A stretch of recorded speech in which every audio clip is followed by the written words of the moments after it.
When we look at dynasties in NASCAR plate racing, we automatically think of the three most famous dynasties.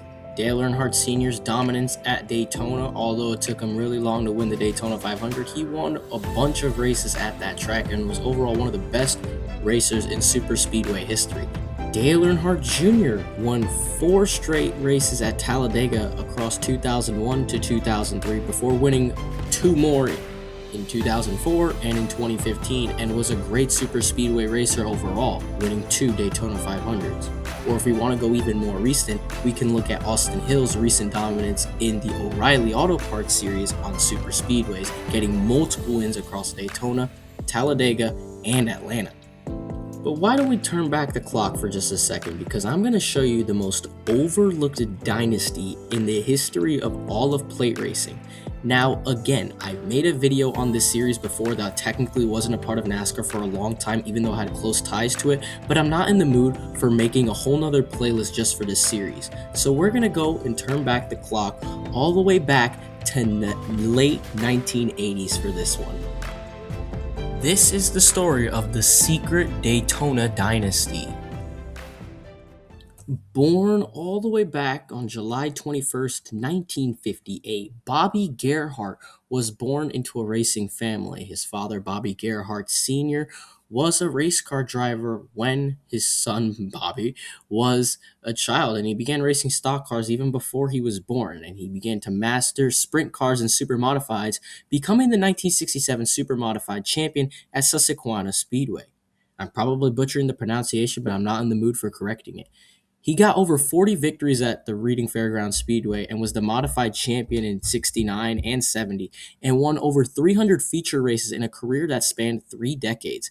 Bobby Gerhart Sr. was eventually inducted into the Northeast Dirt Modified Hall of Fame, as well as the Eastern Motorsport Press Association Hall of Fame, among other ones. This gave his son the racing bug pretty early, and by the time he was able to finally gather enough funds in the early 1980s, he was able to try to move into the NASCAR Cup Series, fielding his own cars multiple times across multiple races in the early 80s. His first races came in the 1983 season at the Pocono Raceway, where he failed to finish both of them. In fact, most of the time through his first 5 seasons from 1983 to 1987, majority of his first races all came at Pocono.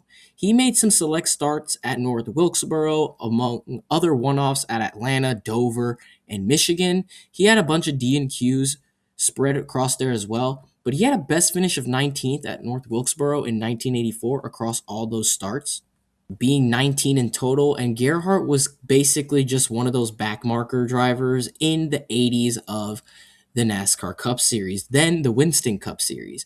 But heading into the 1988 season, Bobby Gerhart didn't really know of the funds for just racing in the Cup Series, running in 30th basically every single race and failing to finish. Was it really going to keep him around for much longer? So he decided to look all the way to the bottom in a regional area to see if he can try to make some funds and have fun racing at the same time, possibly challenge for better finishes, better than 24th. But most of the time he was failing to finish. And that came in 1988 in the ARCA series, which was then called the ARCA Permatics Supercar Series. He decided to field his own number 85, a variety of different manufacturers, for all but one race of the 1988 season. And Bobby Gerhart in that year, in 18 of the 19 races, he had 2 top 5s and 8 top 10s and finished 8th in points with an average finish of 12.3. He won Rookie of the Year that season, but not just did he win Rookie of the Year and finish 8th in points, he also got his first taste of racing on plate tracks. In his first race ever at Daytona, he qualified 24th and moved his way up to 13th at the end. And he raced at Talladega twice that season, getting a top 10 with a 6th place finish in the second race, which is pretty good. The following year, in 1989, Gerhart reduced his effort to a part-time role, only competing in 9 of the 17 races that season. Unfortunately, the season began with a rocky start. In the first 4 races, he had 3 DNFs, and including at Daytona, where he had an engine failure, and the first Talladega race where he was involved in a crash. But fortunately, later on in the season, he rattled off three straight top tens, which included a fabulous run at Talladega, where he started all the way back in 23rd, but was able to finish in fourth place, albeit a lap down, ending the season with two top fives and three top tens, finishing 21st in points with an average finish of 18.8 in 9 of 17 races made. In 1990, he was able to increase his effort in the series, running 13 of 18 races. At Daytona, he had an okay run and finished 14th, where he was not doing too great, but he was still keeping his car clean outside of that one race the previous year, but he had an engine failure. At Talladega, he had an engine failure and then crashed in the second race after qualifying inside the top 15 in both races. Gerhart was able to finish ninth in points that season with four top 10s on the season and an average finish of 15.2.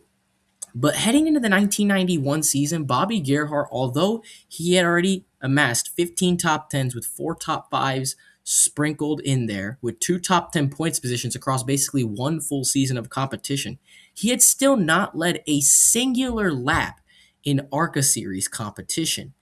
That would come the following season in 1991, but it unfortunately wouldn't come at Daytona, as he would finish 12th after starting in that very same position.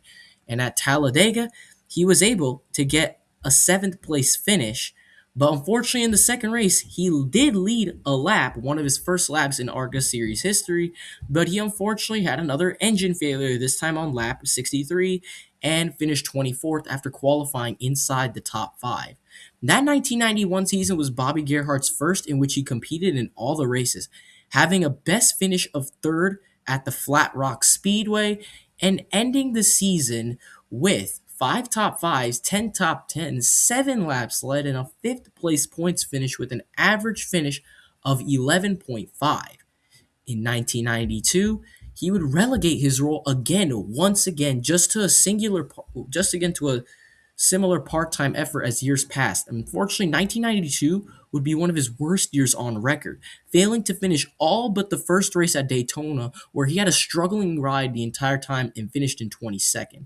That race looked basically just proved Bobby Gerhart wasn't a super speedway goat yet. So I don't know why I'm talking about the most overlooked dynasty ever in NASCAR history, but we'll see just in a few years' time. In 1993, it did not look like this was happening at all, only making the season opening race at Daytona, where he qualified 10th and finished 32nd after a crash on just lap number 3. In 1994, Gerhart, it looked like he was about to fall off the face of the earth, but he started doing a similar thing that he used to do in his early Cup Series days, relegating his starts to just the super speedways and the Pocono races, which is something that we're going to have to get used to eventually in the future. In 1994 at Daytona, Bobby Gerhart qualified again a strong 13th. He's got a great qualifying run so far. 90, he qualified 17th, 91 12th, 92 and 11th, 93 and 10th, 94 in 13th. But an oil leak before lap 25 relegated him outside the top 30 once again. And in the Talladega race in 1994, he finished 15th, 2 laps down. He only made the other Pocono races that year, where he got a 7th place run in the second race, and in 1995 again ran virtually almost the exact same schedule, with the only exception being he actually ran the season finale at Atlanta. And again, it was a struggle for Bobby Gerhart, failing to finish 4 of those races because in 1995 at Daytona, he was involved in a crash after just 30 laps, after starting in a relatively good position again in 14th. At Talladega that race, he was only able to manage a 12th place run in the first race. In the first race, and in that season, he had no top 10s. From 1992 all the way to 1995, he had one singular top 10 in those 16 races with no laps led, and he was just a part-time guy in ARCA in the 90s that it looked like he would fizzle out at some point. But in 1996, this is where it would all start to change. At Daytona, he would qualify in 26th, one of his worst qualifying efforts ever. But he was able to wheel his way through the entire field, and although he didn't lead any laps, was able to come out with a 10th place finish. That's some pretty strong talent there, starting 16 spots back. And even though it was a lap down, that was his best finish ever running at Daytona. And at Talladega, Bobby Gerhart also ran strong with another top 10 finish, seventh in race 4 of the season. At Pocono, because he always made those races, he had another strong race, finishing in fifth. And then Michigan, the next race, he finishes in eighth.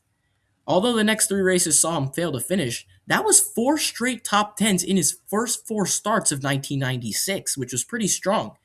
In the 7 starts that season, he had 1 top 5, his first top 5 since 1991, 4 top 10s, an average finish of 14.7, and of course that season finished 34th in points. But in 1997, he decided to increase his schedule tremendously after seeing how strong he performed in the first few starts of the year prior.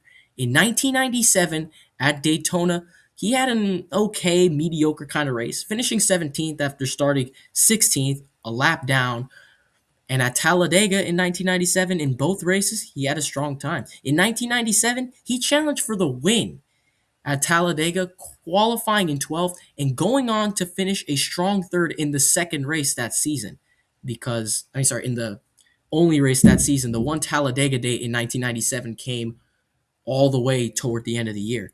But in 1997, Bobby Gerhart ran 14 of the 22 races with 5 top 5s, 7 top 10s, 24 laps led, and a 10th place points finish with an average finish of 14.9.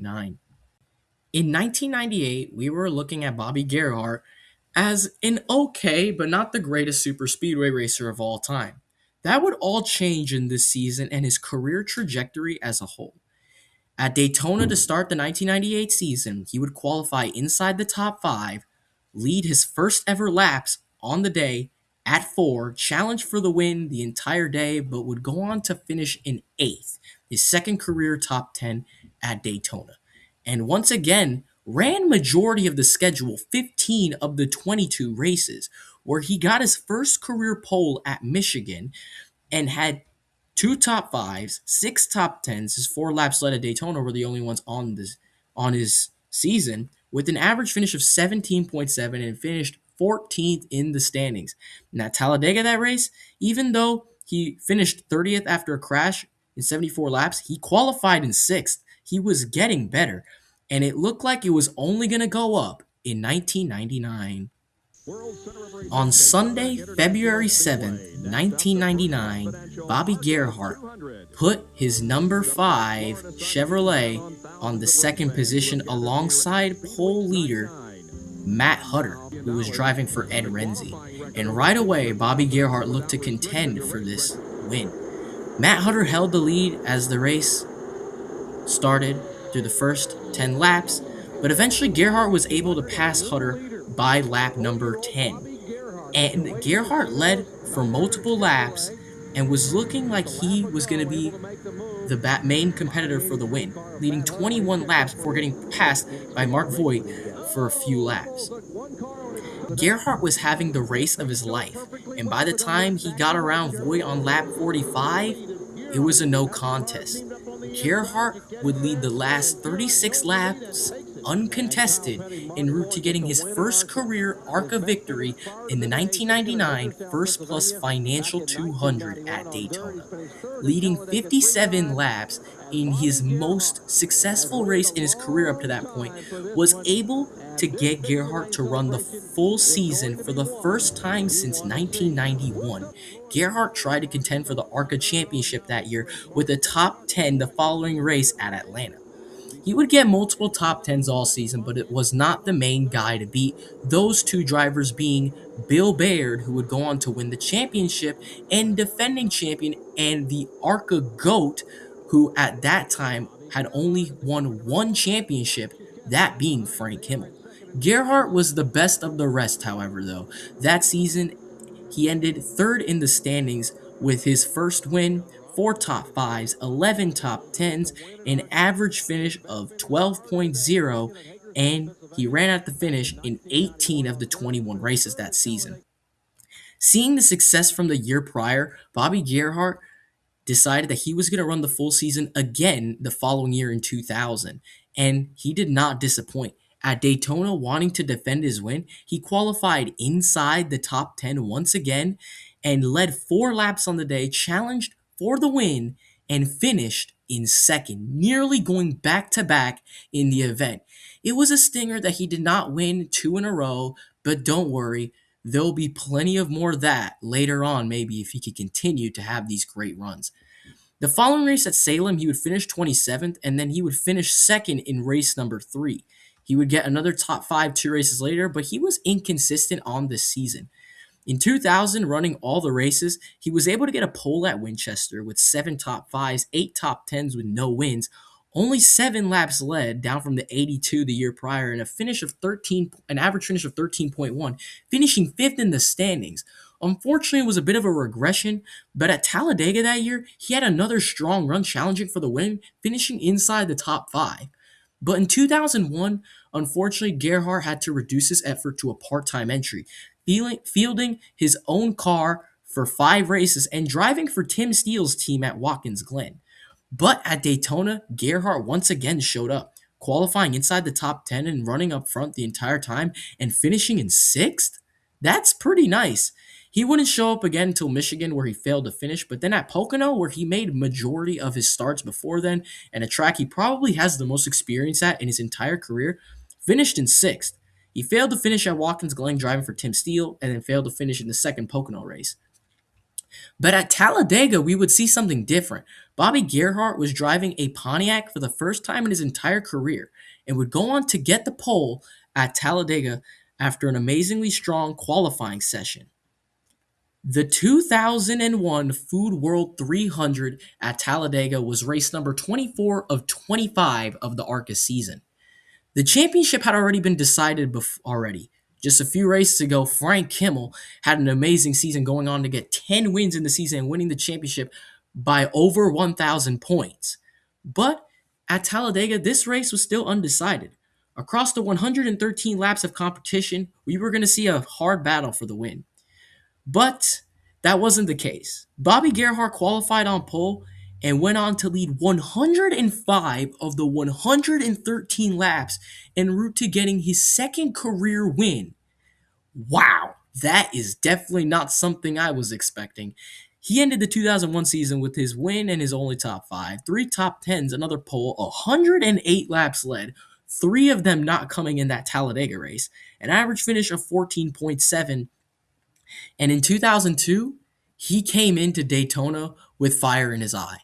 After his strong performance at Talladega, he was looking to be a big favorite to win again at Daytona.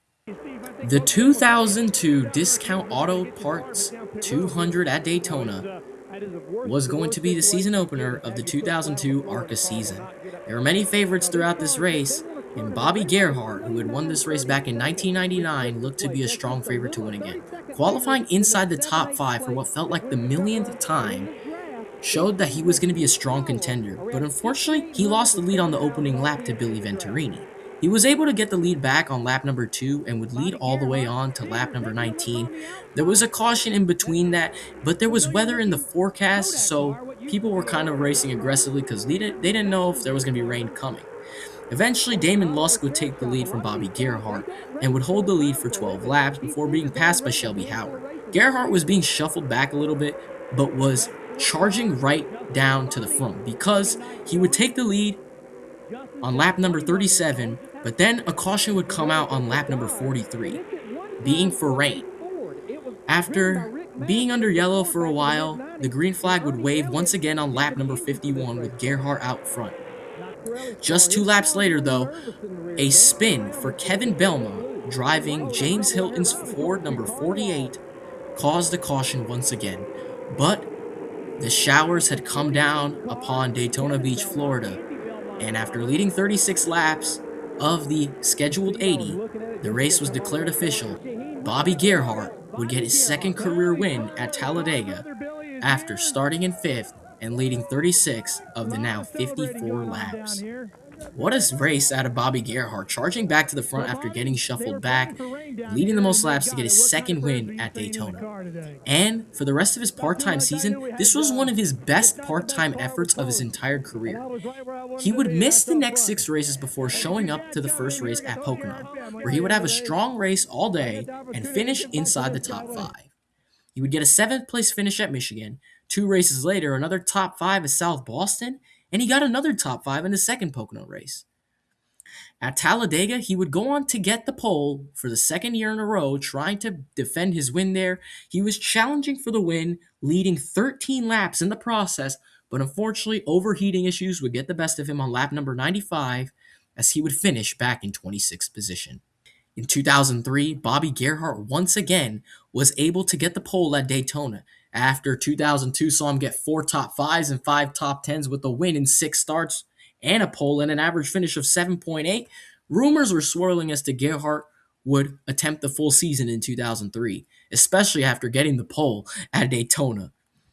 He would go on to lead 51 laps in probably his strongest Daytona race since his first win back in 1999, but unfortunately late in the race, failed strategy and eventually getting shuffled back saw him finish in 14th position for his worst finish there since 1997. That was the last time he even finished outside the top 10 in the race. 2003 would be a regressive year compared to 2002. He would get 2 more top 10s on the season at Lake Erie and the first Pocono race. In that season, he did make 9 of the 22 races. He got his pole at Daytona was the only one on the season. He had 58 laps led. He had an average finish that dipped all the way down to 18.9, which was pretty bad. And in 2004, Bobby Gerhart was showing everyone that he was going to be the guy to beat at Daytona. Getting the pole for the second year in a row. Talk about some speed from Bobby Gerhart at age 45 getting the pole. He would go on to only lead 4 laps on the day, however, and wind up finishing in 6th for his 6th top 10 in the last 7 races. Wow. Across the 2004 season, Gerhart would make 11 races, so he was slowly increasing his schedule every season. 3 top 5s, 8 top 10s, 43 laps led, and an average finish of 10.3 isn't the craziest thing ever, especially when you have Frank Kimmel winning 3,000 times a season and winning every single championship. It pales in comparison. But in 2005 is when everything would all change, and we would go on to see Bobby Gerhart in an even fresher light. The 2005 Advanced Discount Auto Parts 200 at Daytona is considered by many to be the most infamous race in ARCA series history. But Bobby Gerhart just scoffed and laughed at it again by winning his 3rd consecutive pole in the event. And Bobby Gerhart had probably one of the best races of his career, if not the best. Leading basically right from the get-go, and leading 58 total laps on the day. He dominated this race, leading from lap 1 to 27 before getting passed for a few laps and eventually taking the lead back on lap number 35. But unfortunately, due to time constraints, this race needed to be shortened in order for the other NASCAR races to be run on the same day. So the race was shortened to lap 65. And with the race being shortened, people started getting antsy trying to get up front. And entering lap 65, the final lap, Bobby Gerhart had the lead ahead of Frank Kimmel, who at that time was a defending 6-time champion and had never won at Daytona. He was trying to hold Kimmel off, and as they went down the backstretch, everyone basically exploded, and probably the most iconic ARCA wreck in series history happened. Multiple flips happened, multiple drivers were injured, but through it all, Bobby Gerhart was able to come off turn number 4 and get the win at Daytona for his 3rd win at the facility and his 4th career win overall. Gerhart would go on to increase his schedule to drive in 15 of the 23 races in the 2005 season after having such a successful race at Daytona. And this was one of his best seasons in recent memory. A 5th at Milwaukee, a 4th at Kansas, a 7th at Pocono, and when they went to Talladega for the season finale, yes, Talladega was the season finale in the 2005 ARCA season, He qualified in second and led 23 laps on the day, challenging for the win in Lucas Oil's 200th ARCA start, running a special paint scheme for them that race. He would go on to finish in third. But if we look at Bobby Gerhart's Talladega stats, especially his qualifying, let's look at every single race since 1998. Sixth place, fifth, sixth, pole, second, third, second. That's pretty good. He was qualifying sixth or higher in every Talladega race at the end of 2005. And in 2006, after Gerhardt's successful season that saw him get a win, 5 top 5s, 8 top 10s, a pole, 96 laps led, an average finish of 12.6, and finishing 20th in points because he's not making every single race, 2006 would be something different, a change that we haven't seen in a while. After how successful he had been the year prior, Bobby Gerhart would announce that he would run the full 2006 ARCA season for the first time since 2000 to compete for the series championship. And he started off the season, well, you remember how I told you the 2005 Daytona races was one of the best races of his entire career? Well, let's check out in 2006. He starts off the season by getting his fourth consecutive pole in the race, and going on to lead 78 of the 83 laps of the event en route to getting his fifth career win and fourth at Daytona, and avenging what happened all the way back in 2000, which was he was finally able to win consecutive races at Daytona. Wow.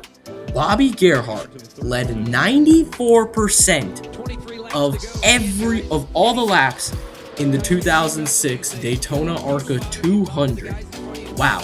And this wasn't a one-race wonder.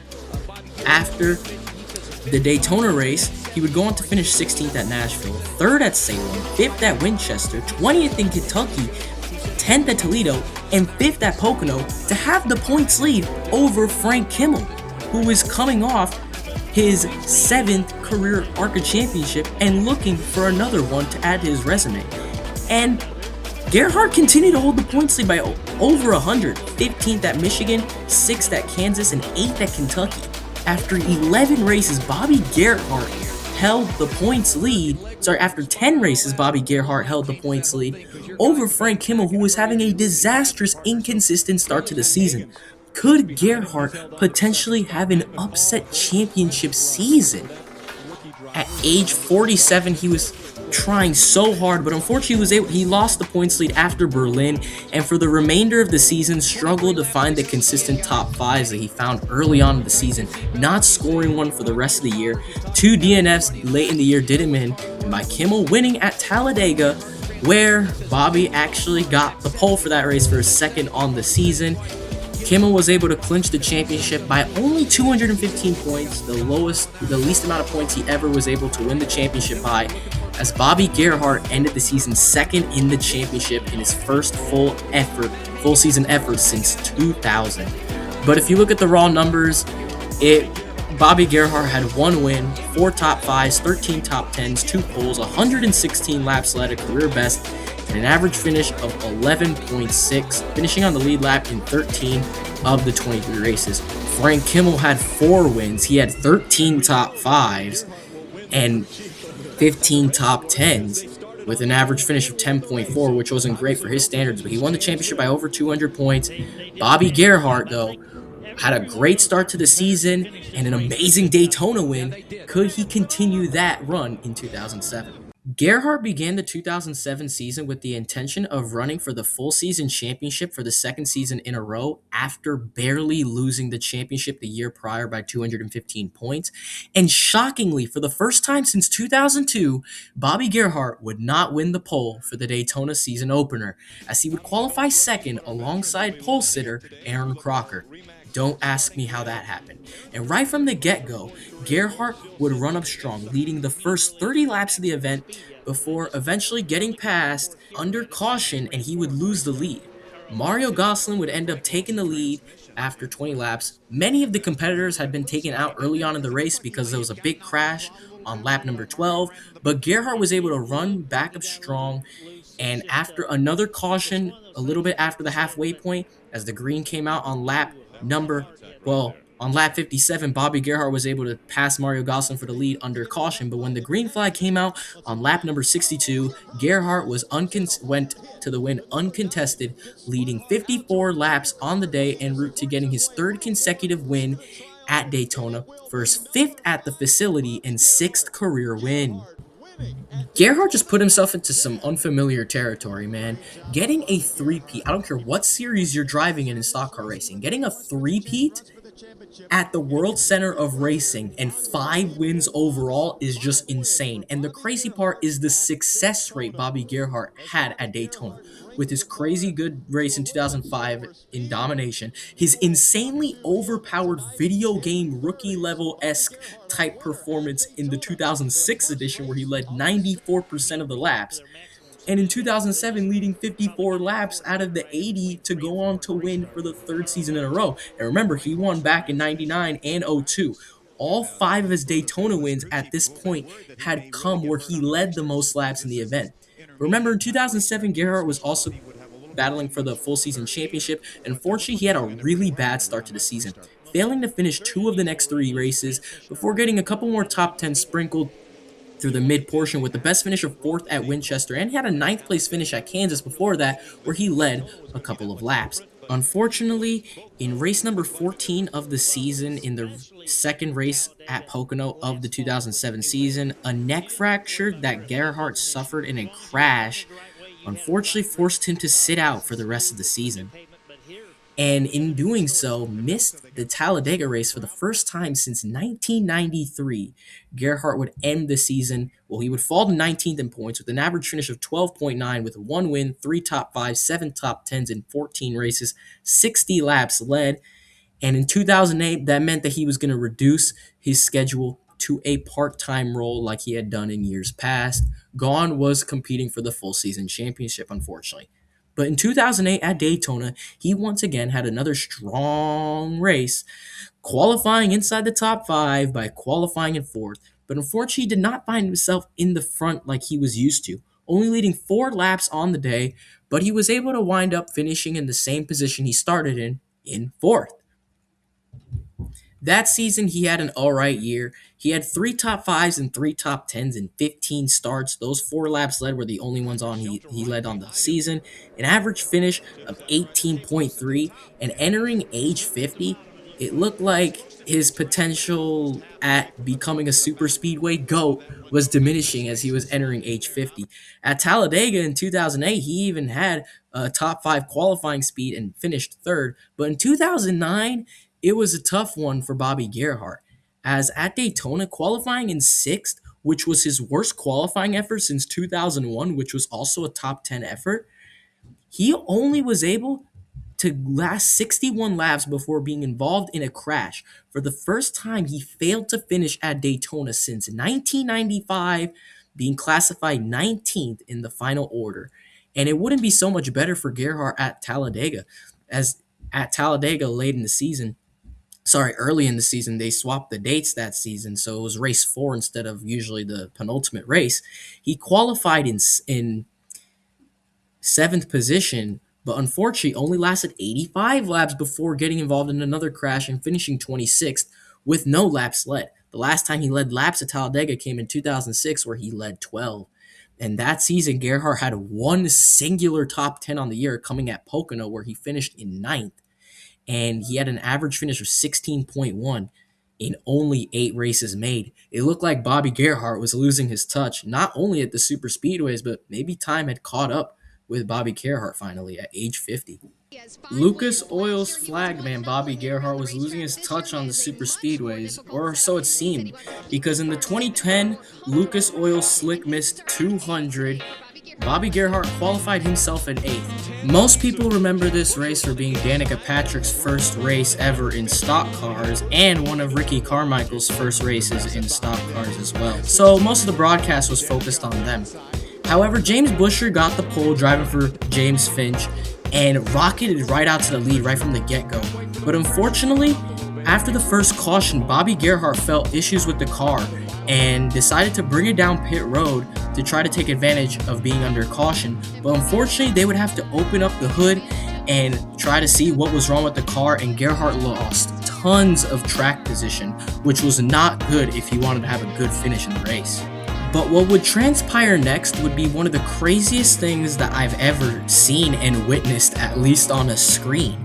Gerhart would come out all the way in the back of the pack following checking under the hood on pit road, but would slice and dice through the field to charge his way back to the front. He was always adamant about wanting to have the best super speedway cars in ARCA. And by the time the 30 lap mark came around, he was able to get around James Buescher under caution and would take the lead under green basically on lap number 32. And through the rest of the race, there were some crashes, there was some chaos, as ARCA is, but even on the last green flag run, which was the longest one of the day, being 16 laps, Bobby Gerhart went home uncontested to the victory, leading the last 51 laps to get the win at Daytona, his first win at the facility since 2007, which was his last win at all in the series. What a win for Bobby Gerhart after having that issue with the car early on in the race, getting sent all the way to the back, charging his way to the front, and taking the lead by lap 30 and not getting passed for the remainder of the race. The rest of the 2010 season was an improvement over 2009. Although he failed to finish at Talladega for the second year in a row, being involved in a crash on lap number 50 after qualifying in 13th, he was able to get another top 10 at Pocono and have had a top 10 at Chicagoland with a 9th place finish, eventually ending the 2010 season in 8 starts with 1 win, 1 top 5, 3 top 10s. All the laps led at Daytona were the only ones on the season, an average finish of 14.8, which wasn't that bad. Just as Gerhart was able to regain his form at Daytona in 2010, it was back to normal seemingly in 2011, qualifying in 5th and running up front in the early portions of the race, and once again, after a caution early on in the race, no engine problems this time, Gerhart took the lead on lap number 20 and was leaving the bottom basically wide open along the front stretch heading into turn number 1, but nobody had anything for the Lucas Oil 5 Chevrolet. Bobby Gerhart led the last 61 laps uncontested to get another win at Daytona, the seventh win he ever got at the facility and his 8th career victory. What a strong win for Gerhart. It seemingly looked like everything was back to normal. Gerhart was about to win every single race at Daytona. And not just Daytona. The following race was Talladega. Don't ask me why ARCA had 2 super speedways to start off the season, but Gerhart had one of his best races at Talladega in a while. He didn't get involved in a crash for the first time since 2008, qualified in 10th, and was looking to try to take the lead on the last lap, getting the high line to work, but unfortunately couldn't muster up enough momentum, and the closest he got was to be in the front row seat of a thrilling finish between Frank Kimmel and Ty Dillon, with the latter getting his first career ARCA win en route to winning the series championship. As for Gerhart, afterward, he wouldn't get a single top 10 for the remainder of 2011, ending the year with 1 win, 2 top 5s, and 2 top 10s in those 10 races made of the 19 on the season, with an average finish of 15.9. His best race after Talladega came at Michigan, where he finished in 12th. Heading into the 2012 Lucas Oil Slick Mist 200, the driver of the Lucas Oil Chevrolet, Bobby Gerhart, at age 53, had all the pressure upon him. He was looking to do something unprecedented, and that was to get a second three-peat at Daytona. At the time, he had 7 wins at Daytona, which tied him with Dale Earnhardt, who won 7 season-opening Daytona races in the Busch Series, winning in 1982, 86, and then 5 in a row from 1990 to 1994. At the time, Tony Stewart had only won 6 races at Daytona in 2005 and 2006, and then won 4 in a row from 2008 to 2011, and we would come to know now that he would win 1 more the year after in 2013. Richard Petty had 7 Daytona 500s, and although those are like more prestigious events, no one had won 8 races at Daytona in one singular event, let alone get 2 three-peats. Tony Stewart got 4 years in a row, Dale Earnhardt got 5 years in a row, but no one was able to get 2 separate three-peats. A three-peat is just wild that he already achieved from '05 to '07. And when we think of a double three-peat, we automatically think about Michael Jordan's double three-peat in the NBA. Could Bobby Gerhart do the unthinkable? Unfortunately for Gerhart, the pressure would get even higher, as his qualifying time would actually be disallowed and he would be forced to start all the way back in 42nd. And due to starting all the way in the back, Gerhart made the super risky decision to pit under green on the opening lap to top off for fuel and not have to pit for the remainder of the race, risking himself going a lap down. He came down in pit road, topped off on fuel really quick, and sped right out of pit road in hopes that he wouldn't be a lap down. But luckily for Gerhart, a caution would come out right away soon after, keeping Gerhart on the lead lap. Gerhart would be back in the lead pack and would start to try to pick off cars. It was like it was 2010 all over again, except it was a harder ordeal because not only was he just like back in the middle section toward the back, he was in the back. Gerhart tried to pick off cars, and eventually by the lap 20 mark, Bobby Gerhart was not in the lead for the first time in what it felt like a while. Brandon McReynolds actually took the lead on lap 19 and would take the role of Bobby Gerhart. He was looking like the next one because no one could seem to pass him. Him and Chris Windom were definitely the best cars on the day. Gerhart was slicing his way through the field, and as they came to the final laps, he was finally able to get himself inside the top 10 and was eventually able to actually get himself inside the top 5, but it looked like time was running out, and unfortunately it was going to be too little too late for Bobby Gerhart. But luckily for him, a Chris Buescher spin coming to 2 laps to go brought out the yellow for a green-white checkered to give Gerhart some new life. And another thing that was good for him is that he was completely good to go on fuel, having topped out on lap number 1. That couldn't be said the same for everybody else in front of him. So as they came to the green flag, the drivers ahead of him, Brandon McReynolds, Chris Windom, those guys had to hope that they had enough fuel to make it, which in turn created one of the most chaotic final laps in ARCA series history. Daytona. White flag in the air. Brandon McReynolds 2.5 miles away from his first victory in the ARCA Racing Series. Brandon McReynolds had a great run at Talladega last year, had a fuel pickup issue, was not in contention at the end of the race, even though he was running up front. He's got about 3/4 of a lap here to get it done. Will someone gamble and peek outside of this line? Down the backstretch they go sideways. Back about 6th place was Charleston, I believe. I believe that was Brett Hudson in the just 09. behind him in the 09. Got turned completely sideways and saved it. Into turn 3 and 4 for potentially the final time. Brandon McReynolds in front of Chris Windom, trying to hold on. Coming out of turn number 4. Look at the run. Look at the run by Bobby Gerhart. Gerhart on the outside. 4 wide as they come into the tri-oval. Gerhart coming through the tri-oval, and he'll win again. 8-time winner, Bobby Gerhart. Trouble as they pass across the start-finish line. And all sorts of cars out of fuel.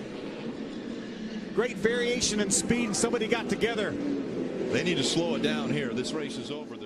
No way. You can't script this. There is no way the top 4 cars are all going to run out of gas on the final corner and Bobby Gerhart is just going to drive around them on the outside to take the win.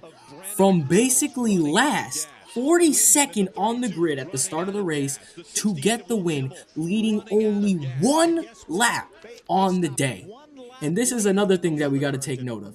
In all of Bobby Gerhart's 8 previous wins, which include the Talladega win he got back in 2001, he led the most laps in all the races he ever won. This was the only exception in Bobby Gerhart's career. The 2012 Daytona race saw Bobby Gerhart lead 1 singular lap, the very last one. Absolutely insane, probably the most iconic of all his wins. Bobby Gerhart came from 42nd to win the race at Daytona, to do the unthinkable, get a second three-peat at the track, get his 8th win there overall, passing Petty, passing Dale Earnhardt, keeping Tony Stewart at bay, among other drivers that got multiple wins at the facility. What an insane accomplishment by the 53-year-old Bobby Gerhart. We have to also credit someone that I actually haven't mentioned the entire time. Bobby's older brother Billy was his crew chief for his entire career, prioritizing to make the best super speedway cars imaginable. Credit to Billy Gerhart and the rest of the Gerhart Racing organization for building what probably the greatest super speedway cars I have ever seen. Bobby Gerhart got a second three-peat in 2012. Unfortunately, the same success from that opening race couldn't be translated for the rest of the season, as Gerhart did not get a top 10 in all the other races he ran that year, with a best finish of 14th coming at Iowa. In 10 starts that year, he had one win, which is his only top 10, one lap led, and an average finish of 20.1, which was his worst average finish since all the way back in 1995, unfortunately.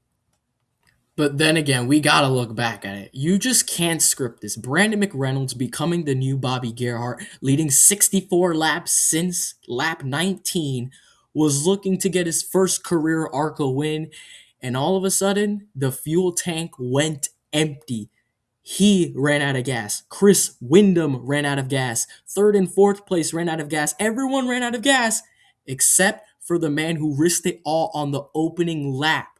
Bobby Gerhart pit on lap 1, risking himself going a lap down, but luckily that caution came out right after for Milka Duno spinning in the infield.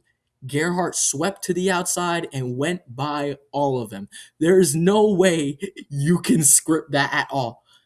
At least for Brandon McReynolds, he was able to get a win later on that season, so he was able to get vindication. But Bobby Gerhart was able to get the last laugh over them all by getting his 9th career win, his 8th at Daytona, and his second three-peat. Bobby Gerhart entered Daytona with high expectations in 2013 following his miraculous win in the 2012 edition and his insane performance in that race from starting in last. And it looked like he was going to have a chance at getting an unprecedented 4 in a row after getting his second three-peat by qualifying in third. He would struggle with the car early on, getting passed on the opening lap, and it was actually a very competitive race through the first 20 laps of the event. Milka Duno led laps, John West Townley took the lead for a lap, Matt Krzyzewski led for a couple laps, Josh Williams. There was tons of leaders early on in the race that were battling hard, but once Bobby Gerhart got the handle of his Chevrolet, he never looked back. And once lap 18 came around, Bobby Gerhart got around Bo Lamastis to take the lead. And once again, once the lap 20 mark basically hit around, Bobby Gerhart was held up strong at Daytona, leading, and no one had anything for the 5 car. In fact, the lead pack got so far away by the end of the race, there was really only 3 cars battling for the win. That's how 4 cars battling for the win. That's how far away Bobby Gerhart had pulled away. He was safe to go on fuel. John West Townley and the other cars in the pack could not get alongside Bobby Gerhart, and it looked like it was going to be a shoo-in for Gerhart to get another win, a 9th win at Talladega, a 4th in a row, to get career win number 10. But unfortunately, that is not what happened. As lap 72 rolled around with just under 10 laps to go after leading 55 laps on the day, coming off turn 4, Bobby Gerhart slowed and went off the track and tried to go on pit road. And unfortunately, a fuel pump issue hindered Gerhart's chances at winning a insane to think about 4th consecutive race at Daytona. And John West Townley was able to get the win put in his lap, and he went on to get his first of 2 career ARCA wins at Daytona, while Gerhart would struggle to finish the race, not even completing it, completing only 75 laps, finishing in a dismal 29th after leading the most laps on the day. A heartbreaking loss for Bobby Gerhart would actually turn out to be the last chance he really had at getting another victory. His 2013 season would go on to be one of the worst of his career and overall his worst since 2009, as he did not get a single top 10 through the entire season. He failed to finish at Talladega once again as he was losing his touch there, overheating issues, and his best finish on the season would be a pair of 13th place finishes at Berlin and Kentucky. The 2014 edition of Daytona looked a lot like 2012 to start for Bobby Gerhart, as he was forced to start all the way back in 40th. But unfortunately, early on in the race, Gerhart would brush the outside wall and fall all the way to the back. Luckily for him, he was able to get a bunch of spots after a big crash took out a lot of the main competitors on lap 13. But Gerhart just didn't really have the super speed of a car that he had had for the last 4 seasons, and he was only able to muster out a sixth place finish with no laps led for the first time since 2009 in the event. The rest of the 2014 season really didn't go much better than 2013. He did manage to get a top 10 at Talladega for the first time, actually being able to finish the race since 2011. But his best finish in the next 5 starts he made that season was only a 12th place finish at Pocono, and his average finish of 15.7 wasn't as great, and look to hope that 2015 would just be better. 2015 would unfortunately be a double failure for Bobby Gerhart at Daytona and Talladega, as at Daytona he qualified a measly 14th, well not used to his top 10 starting positions from previous years. He was able to lead 3 laps, but unfortunately was caught up in a wreck just after the halfway point. It was classified 39th. And at Talladega, he qualified a strong 8th place and was challenging for the win in the final laps, but unfortunately, an electrical failure just under 5 laps remaining did him in, as he was classified in 26th. The 2015 season would see him get 2 9th place finishes at Pocono for his only top 10s on the season, 3 laps led, an average finish of 18.6, and it looked like he was slowly regressing each and every season after his heartbreaking Daytona loss in 2013. Before we get into the ARCA Superspeedway races in 2016 for Bobby Gerhart, we have to first remember that he was racing in the top 3 series in sporadic starts for a long time. Remember, making sporadic starts at tracks such as Pocono, Daytona, Talladega, and Michigan, among other places, from 1983 all the way until 2002, with the best finish oddly at a short track of North Wilkesboro, a 19th place finish back in 1984. Unfortunately, his final Cup Series start attempt came in 2002 for his own team, where that's the car he attempted to race in majority of the races. He failed to make the field. His final time on the Cup Series circuit was in 2005, qualifying for Carl Edwards in his place in the Roush 99 Ford at Pocono. In the Xfinity Series, he made sporadic starts across 2001 to 2015, where he had best finish of 20th in 2 Daytona races in 2009 and 2010, driving for Bob Schatt, but he mostly fielded his own car in those races. Also driving in a one-off in place of Harrison Rhodes in the JD Motorsports number 0 at Chicagoland in 2015. In the Truck Series, he made 3 random starts driving for his own team in 1996 at Flemington, Watkins Glen, and New Hampshire, with a best finish of 15th in the last race. In 2015, he attempted a comeback in the series, driving his own 36 Chevy at Talladega, where he got a strong finish of 12th place, and in 2016 announced that he would up his schedule to include Daytona and Talladega in the Truck Series. But in the ARCA race that day, unfortunately, he just had a mediocre run, qualifying 14th, the same position as the previous season, but lasted only 2 laps in the event before being involved in a crash and being classified in the 37th position. Unfortunately for him, at Talladega, it didn't really seem to get much better. Qualifying in 3rd was strong. Getting involved in a crash with 2 laps to go was not on his list, and he finished in 20th. However, for him, in the Truck Series, he would have arguably the best 2 races in the series of his career, finishing 12th at Daytona in a strong race and 17th at Talladega, keeping his truck clean. And in the Xfinity Series, he would make 3 starts fielding his own Chevy, failing to finish at Daytona, finishing in 39th, 33rd at Talladega, and a 24th place finish in the Summer Daytona race would be the final time he ever made a start in the Xfinity Series. And heading into 2017, Bobby Gerhart just needed to get some of his mojo back on the super speedways, because he didn't want everyone to think that he was kind of tapering off like he was saying maybe 2009. But unfortunately, at Daytona, it didn't get much better. He got his worst qualifying effort since 1996 by qualifying in 21st at Daytona, running every single lap. He just wasn't as fast anymore, and he finished 15th, which was his best finish since 2014.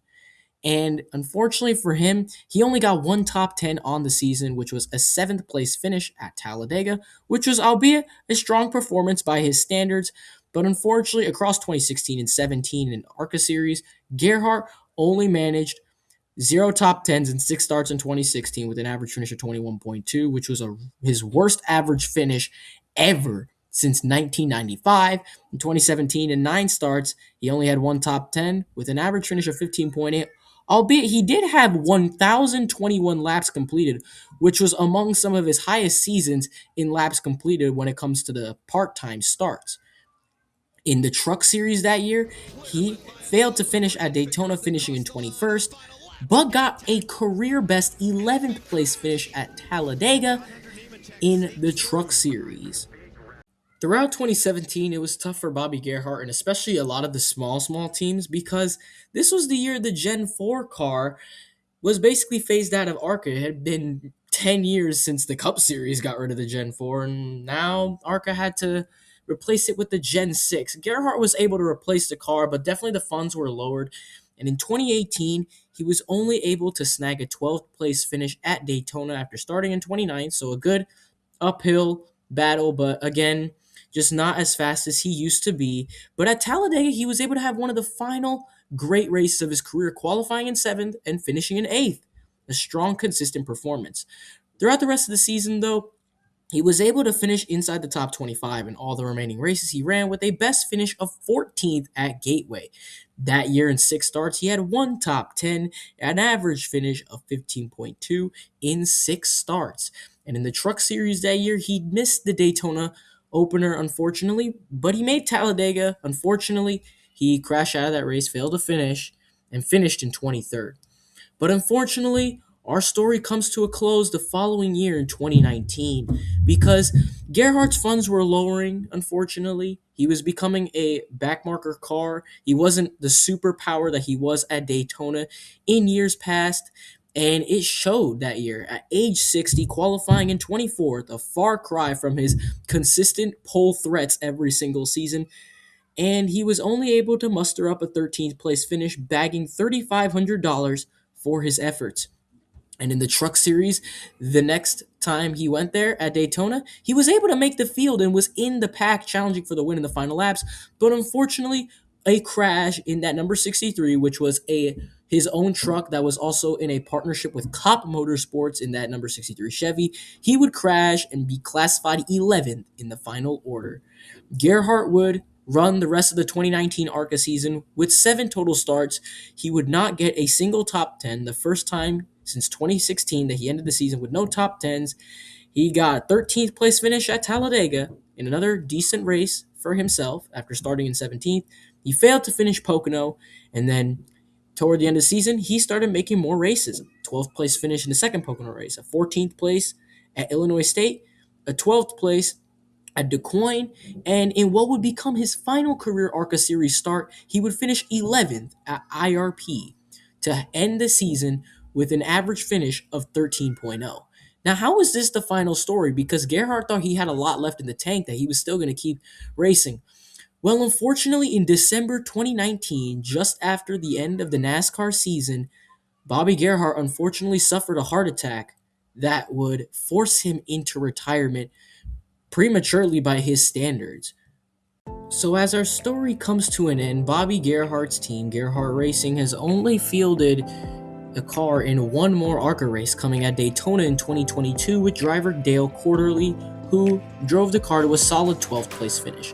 But we gotta look at Bobby Gerhart, starting all the way back in the early 80s in the Cup Series and dropping down to ARCA in the late 80s, and then driving sporadically across random starts after driving for the full season championship in 1991.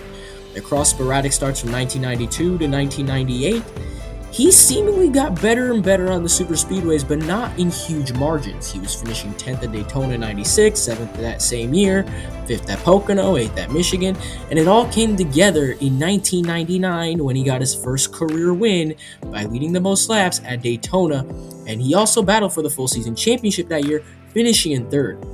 The following year, he almost went back-to-back in the same event, finishing in 2nd just behind winner David Keith and going on to finish 5th in points in the championship with a surprising pole at Winchester, which isn't a super speedway.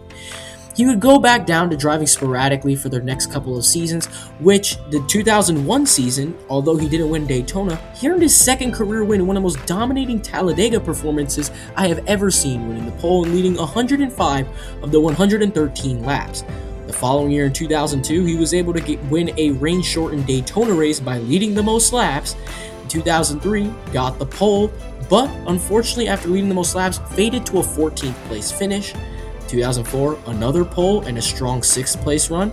2005, he goes back to his winning ways, getting the pole, being the most dominant car on the day, leading the most laps, and going on to win.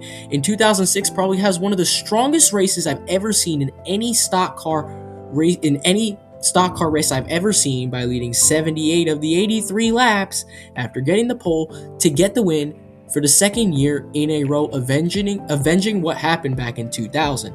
In 2007, he doesn't get the pole but has another strong race, going on to get his first three-peat by leading the most laps yet again.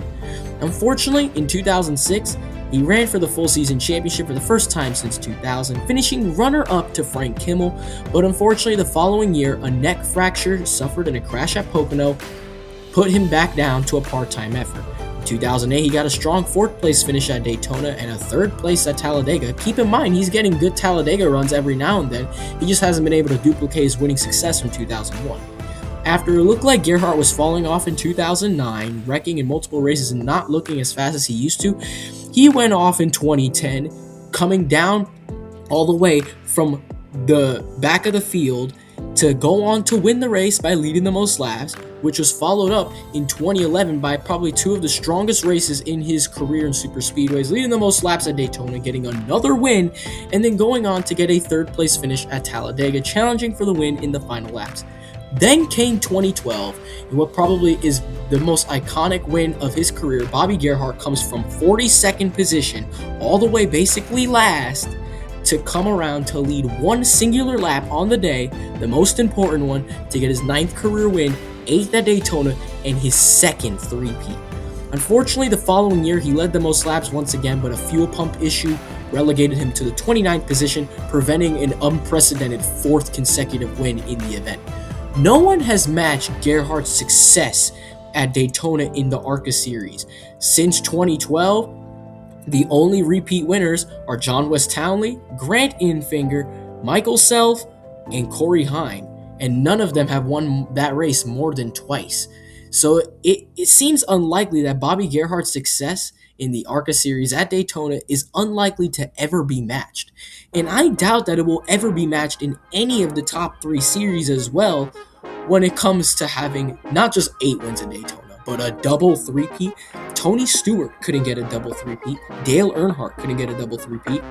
Dale Jr. couldn't get a double three-peat. Jeff Gordon, Mark Martin, the list goes on and on. Great superspeedway races that could not achieve the levels of success that Bobby Gerhart did driving his own car. And keep in mind, the Gen 4 was used in ARCA all the way until the end of 2020, while all the teams were using it regularly until around 2017.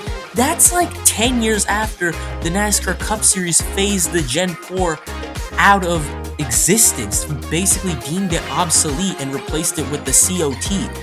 Bobby Gerhart's car that he used to win in 1999 at Daytona used a chassis built by Hendrick Motorsports in 1989, a late Gen 3 chassis. ARCA always used recycled cars, old cars, and the Gen 4 and late Gen 3 is considered by many to be the most difficult style of car to drive in NASCAR. And not only that, all of these came from Bobby Gerhart's own stable in ARCA.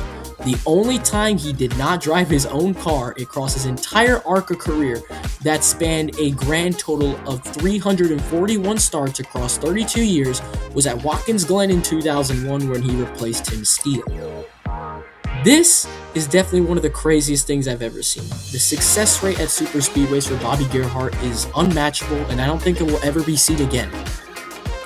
Again, ARCA wasn't acquired by NASCAR until 2018, but it had such close ties to it and I'm not in the mood to make a separate playlist for ARCA series videos. I said that in the beginning of this, but again, this is so closely to NASCAR. Remember, Gerhart came down from the Cup Series to drive here in the late 80s, but his success rate at superspeedways will probably forever be untouched unless Austin Hill decides to become the next Bobby Gerhart. I hope you guys like this video. Please like, please subscribe, and I'll see you in the next one.